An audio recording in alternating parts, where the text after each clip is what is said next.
E então, turma, vamos lá. Aqui quem vos fala é o professor Alberto Bonfim. É um prazer retornar aí a lecionar essa disciplina. Disciplina um pouco que complicada, mas pela graça de Deus estaremos tendo aí uma ajuda do Espírito Santo para interpretarmos melhor com relação a esse assunto, né? Nós vamos iniciar aí a disciplina Teologia Sistemática Trindade. Pois bem, fiz essa aula introdutória com apresentação em PowerPoint. Vamos primeiramente ver uma definição filosófica. Platão ele diz o seguinte: Deus é o começo, o meio e o fim de todas as coisas. Ele é a mente ou razão suprema, a causa eficiente de todas as coisas, eterno, imutável, onisciente, onipotente, tudo permeia e tudo controla.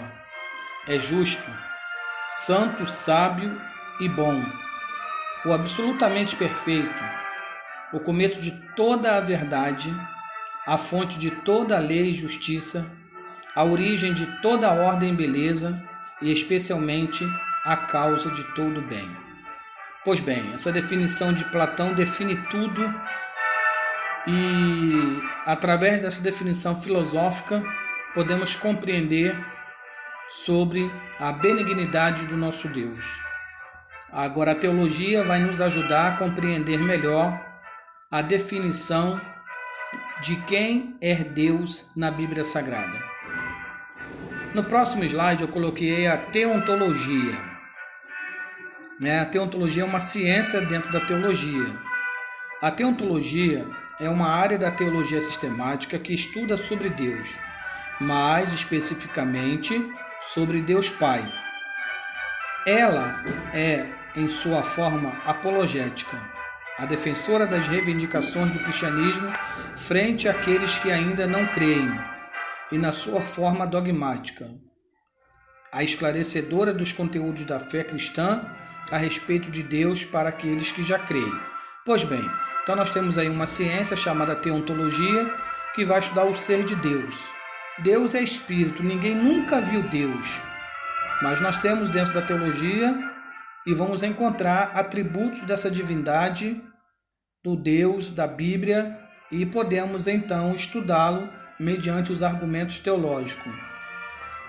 No próximo slide eu coloquei aí a ontologia. A ontologia, ela pode ser definida como a ciência do ser enquanto ser. Ela estuda, em suas razões fundamentais, o que é ou pode ser. O estudo do ser divide-se em 4 partes: sua natureza, sua extensão, suas causas e seus valores. Ponto. Essas 4 partes incluem a ideia, a existência, o ato, a substância, os acidentes, as categorias, a causa e valores do ser. Pois bem, então nós temos aí 2 palavras que vão nos ajudar a estudar a pessoa de Deus. Primeira foi a teontologia. Segundo, a ontologia. Então são 2 ciências que estão juntas para que através dessas 2 ciências, pela teologia, nós possamos compreender e estudar melhor o ser de Deus. No próximo slide, resumindo aí o que é teontologia, que é o estudo do ser de Deus. O Dr. Levi Sperry Chafer criou o neologismo teontologia, a fim de definir melhor a doutrina de Deus. E aí nós encontramos aí no próximo slide a definição do Catecismo de Westminster, né?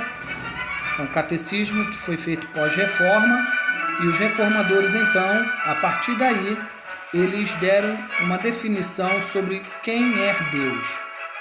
Pois bem, leiamos. Deus é um espírito infinito, eterno e imutável em seu ser, sabedoria, poder, santidade, justiça, bondade e verdade. Então essa é a definição que o catecismo chegou após a reforma. Lembramos que a definição de Platão, 300 anos antes de Cristo, já nos dá uma ideia do ser e da definição de Deus. No próximo slide, se Deus é espírito, ninguém nunca ouviu, como podemos então provar a existência de Deus? Então a existência de Deus, ela pode ser provada, ela pode ser declarada e também ela pode ser negada. No caso aqui, como provar a existência de Deus? Pois bem, dentro da teologia, nós encontramos alguns argumentos que nos ajudam a provar a existência de Deus, ainda que em nenhum momento Deus está preocupado em provar a sua existência. Mas, entretanto, nós temos aí alguns argumentos. O primeiro nós chamamos de argumento histórico. Pois bem, vou dar uma breve explicação de cada um. Argumento histórico. Entre todos os povos e tribos da terra, é comum a evidência de que o homem é um ser religioso em potencial. E se a natureza do homem tende à prática religiosa, a explicação está em um ser superior que originou tal natureza. Aí nós temos também o segundo argumento, que nós chamamos de argumento cosmológico. Qual seria uma boa definição e uma explicação rápida deste argumento? Em geral, encerra a ideia de que tudo que existe no mundo deve ter uma causa primária ou razão de ser. Assim sendo, deve haver um agente único que equilibra e harmoniza em si todas as coisas. O terceiro argumento que nós temos, nós chamamos de argumentos teleológicos. Qual seria uma breve definição de argumento teleológico? Este argumento revela a inteligência, ordem e propósito, denotando assim a existência de um sumamente sábio. Este argumento é praticamente uma extensão do anterior. Trata-se da provisão divina para a humanidade. E aí nós temos o próximo argumento, que nós chamamos de argumento ontológico. Uma breve definição desse argumento, que nós possamos compreender melhor, seria o seguinte: argumento ontológico. Este admite que existe na mente do próprio homem o conhecimento básico da existência de Deus, posto lá pelo próprio Criador, ou seja, que o homem tem imanente em si a ideia de um ser absolutamente perfeito, por conseguinte, deve existir. E nós vamos aí para o último argumento, nós chamamos de argumento moral, né? Esses argumentos que vêm da palavra moral, argumentos morais. Qual seria a definição? Este argumento deduz a existência de um supremo legislador e juiz, com absoluto direito de governar e corrigir o homem. Segundo Kant, este argumento era superior a todos os demais. Pois bem, então nós temos aí 5 argumentos que provam a existência de Deus dentro da teologia. No próximo slide, eu coloquei aí que nós temos meios de conhecimento de Deus. Pois bem, nós temos a razão e intuição, né? Nós temos também a tradição e a experiência, e nós temos também a revelação. Então, assim, os meios de conhecimento de Deus, eles poderão ser advindo destes meios. A razão e a intuição, né? Está dentro da alma e do espírito. A tradição e a experiência, que vem da história da humanidade, e da revelação, né? Através das manifestações que Deus se revela. Quando eu falo de revelação, né? Eu falo aí no próximo slide de 2 modos de revelação de Deus ao homem. Como que ele se revela? Já que ele é espírito, e se ele não se revelasse para nós, nada saberíamos sobre ele. Então Deus se revela da primeira maneira, que eu chamo de revelação geral, através da criação. Salmo 19, do 1 ao 6. Aconselho que os senhores deem uma lida no texto sagrado para que venha fundamentar essa ideia. Né? Só para resumir, o Salmo 19 diz que os céus proclamam a glória de Deus e o firmamento anuncia as obras das suas mãos. E na revelação especial que Deus se revela ao homem, ele se revelou especialmente de dupla forma. Primeiro, pela palavra escrita, está lá em Êxodo 17:14, quando ele ordena que Moisés escreva o livro, e aí nós entendemos que a Bíblia começa a ser escrita no ano 1400 a.C., pelas mãos de Moisés. Êxodo 17:14. E a segunda revelação especial de Deus é pela palavra viva. João 1:14, né? E o verbo se fez carne e habitou entre nós. Então, assim, os modos de revelação de Deus, ele sempre encontrou meios para se revelar a sua criação. Como podemos conhecer Deus? No próximo slide aí como apresentação. Já que ninguém nunca viu Deus, então nós podemos conhecer Deus, primeiro, por nomes, por obras, pelo seu caráter, pelo culto que lhe é prestado, né? Ele não recebe qualquer culto. Por Cristo, que é a expressão perfeita de Deus, né? A revelação especial que é viva, e por seus atributos. Aí nós colocamos aí alguns nomes de Deus, porque Deus não é nome, Deus é um título. Entretanto, nós temos aí nos originais no hebraico, né, Elohim, que é Deus Supremo, está em Gênesis 1:1. Nós temos El Elyon, né? A palavra El era denotada a um Deus Supremo, não necessariamente ao Deus da Bíblia, Deus de Israel, mas no passado, os povos davam nomes a um Deus Supremo, El, e vinha com adjetivos do lado. El Elyon, Deus Altíssimo. Está lá em Gênesis 14.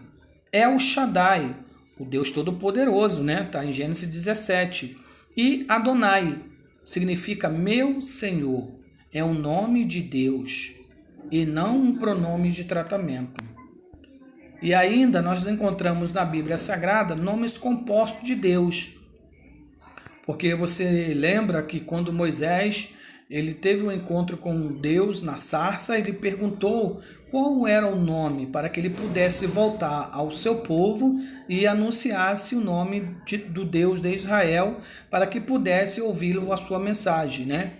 E aí você sabe muito bem que a resposta foi o eu sou, do verbo ser, existir. Entretanto, Deus passou a ser conhecido quando ele começou a agir. Por isso que Jeová aí denota o nome de Deus, o Deus da Bíblia, o Deus de Israel, mas acompanhado aí dos adjetivos. Para cada ação de Deus, eles associavam. Por exemplo, Jeová Jireh, o Senhor proverá. Toda vez que havia provisão de Deus no deserto, toda vez que havia provisão de Deus na terra, eles então chamavam Deus proverá, Deus da provisão. E assim sucessivamente, quando Deus curava uma doença, sarava um doente, limpava um leproso, eles usavam o nome Jeová Rafá, o Senhor que sara, Êxodo 15:26.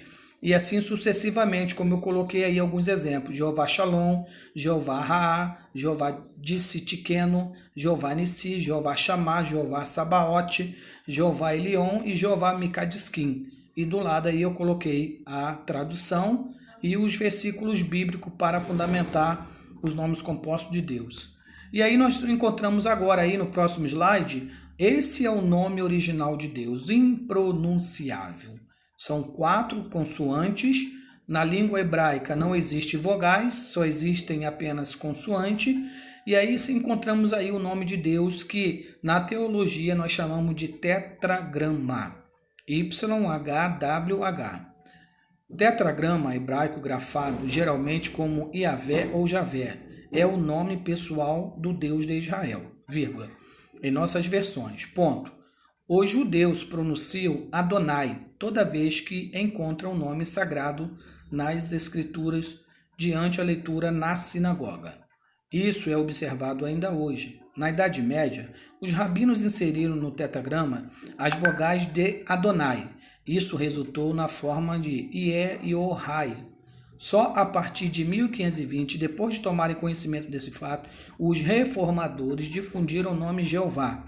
Até hoje, os judeus religiosos preferem chamá-lo de O Eterno. O Novo Testamento grego substituiu as 4 consoantes Y, H, W, H por Kyrios, que quer dizer Senhor. Por essa razão, as nossas versões traduziram Jeová por Senhor. Compreendeu? E aí, continuando aí, sobre o nome de Deus, até hoje, em Israel, os judeus chamam Deus de Hashem, palavras hebraicas que significam o nome. Ponto. Isso é bíblico. A arca de Deus, sobre o qual se invoca o nome do Senhor dos Exércitos. Segundo o livro de Samuel 6:2. E aí nós vamos falar aí brevemente da Trindade. A doutrina da Trindade consiste num dos grandes mistérios da fé cristã. Em suas confissões, indaga Santo Agostinho, : quem compreende a Trindade? Onipotente. E quem fala dela ainda que não a compreenda? É rara a pessoa que, ao falar da Santíssima Trindade, saiba o que diz. Contendem e discutem, e, contudo, ninguém contempla esta visão sem ter paz interior. Não se trata de 3 deuses independentes. São 3 pessoas, mas um só Deus. Os 3 cooperam unidos e no mesmo propósito, de maneira que, no pleno sentido da palavra, são um. Pois bem, então assim, a Trindade ela é complexa, nós não compreendemos, nós a aceitamos. Os maiores teólogos da história, eles sempre falaram desta forma: a Trindade não compreendemos, cremos. Então nós cremos na Trindade. Nós não somos triteístas, nós cremos na Trindade, 3 pessoas distintas, porém una. Mas as 3, elas são, Deus. Deus Pai, o Deus Filho e o Deus Espírito Santo. Ainda falando da Trindade Divina, o termo Trindade não aparece nas Escrituras Sagradas. É uma formulação posterior, de caráter teológico. A palavra em apreço, ela foi atribuída à divindade no final do 2º século, por Tertuliano de Cartago, teólogo ortodoxo e da Igreja Primitiva, ao escrever contra o unicismo.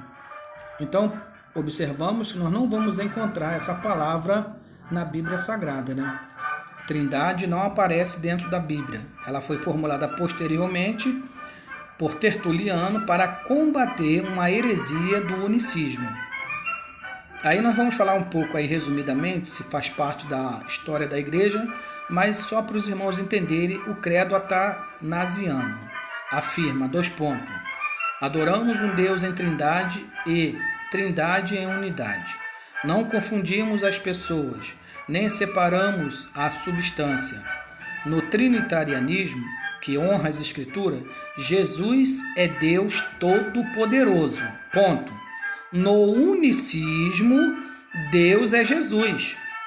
Os modalistas e unicistas de hoje confundem as pessoas da Trindade, mas a palavra de Deus não nos deixa em dúvida. Como já vimos, as 3 pessoas são distintas. Amém? E aí, continuando aí, já na reta final de apresentação da disciplina, a Trindade Divina ainda. O momento decisivo sobre a doutrina da Trindade ocorreu no Concílio de Nicéia, no ano 325 depois de Cristo, quando a Igreja rejeitou a ideia ariana de que Jesus era a primeira e mais nobre criatura de Deus, e afirmou que ele era da mesma substância ou essência, isto é, a mesma entidade existente do Pai. Assim, há somente um Deus, não 2. A distinção entre Pai e Filho está dentro da unidade divina, e o Filho é Deus no mesmo sentido que o Pai o é, dizendo que o Filho e o Pai são de uma substância, e que o Filho é gerado, único gerado ou unigênito, conforme está no texto de João 1,14, 18, 3,16, 18, e não feito. O credo niceno inequivocadamente reconhece a deidade do homem da Galileia. Amém? Então, para encerrar nossa aula, fica aí um pensamento. Pense nisso. Quão grande é Deus? Quão grande é Deus e quão pouco nós sabemos sobre ele. Já dizia Ampère, no ano 1775 a 1836, o cientista descobridor da eletricidade. Que Deus nos abençoe. Amanhã estarei colocando a primeira aula aí para vocês. Hoje foi só uma aula de apresentação e já amanhã estarei já solicitando um trabalho para que os irmãos possam fazer uma pesquisa teológica e fundamentar melhor o conhecimento bíblico e teológico. Deus nos abençoe. Um abraço a todos.